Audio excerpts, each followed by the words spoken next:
Amb el pretext de que tant la Constitució espanyola com l'Estatut de Catalunya recullen que tenir un habitatge és un dret, diferents institucions gironines han decidit començar una acció conjunta per vetllar per aquest dret. Per aquest motiu s'ha constituït la Taula pel Dret a l'Habitatge de la ciutat de Girona, amb la intenció de coordinar diferents estaments, ja sigui associatius o de les administracions, per tal d'assessorar sobretot a aquelles persones que preveuen tenir problemes per seguir pagant una hipoteca. Doncs aquests senyors o iran a Càritas o iran als serveis socials de l'Ajuntament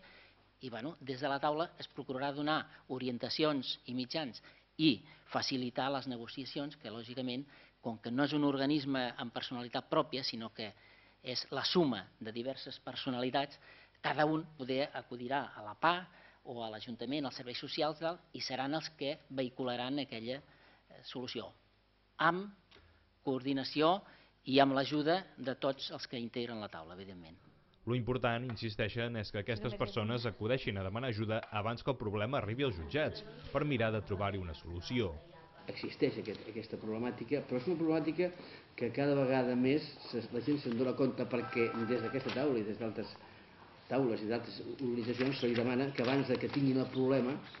consultin quins són les possibles solucions, és a dir, prevenir abans que arribi la qüestió.